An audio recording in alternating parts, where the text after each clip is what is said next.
Hi, I'm Kevin McCollum, and I'm the producer of the Drowsy Chaperone.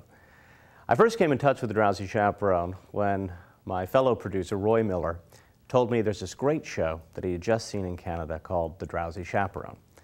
I immediately said, Roy, there's no way I can produce a show called The Drowsy Chaperone. That has to be the worst title I've ever heard of. He goes, I know, but just read it. Well, it took a few months. In fact, it took a whole year until I finally read the script. And it was because Bob Martin, who stars in The Drowsy Chaperone in Toronto and is one of the co-creators, did a 45-minute reading in New York that I happened to go to.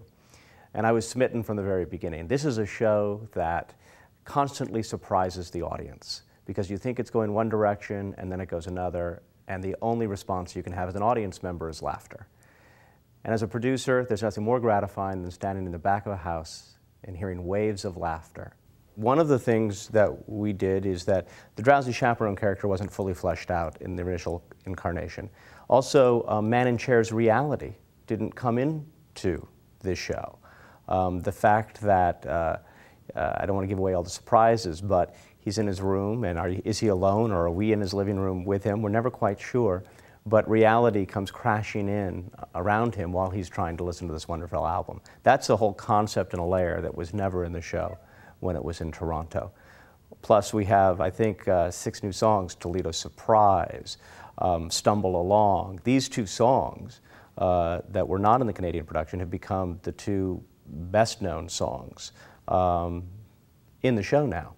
But that's the magic of the theater, the fact that it's a collaborative effort. Every time you look at it and get a new view on it, and Casey Nicolau, our director-choreographer, was instrumental in taking what was on the page and creating and fleshing out a true full-length Broadway musical.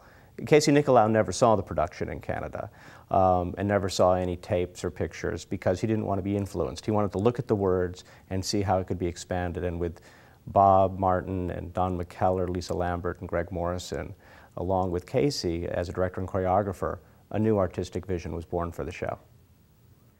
Because it originated here in Toronto, we're especially excited that Aubrey Dan and Dan Cap Productions is launching their inaugural season with Canada's own The Drowsy Chaperone. So come on out, have a laugh, be surprised. I'll see you at the theater.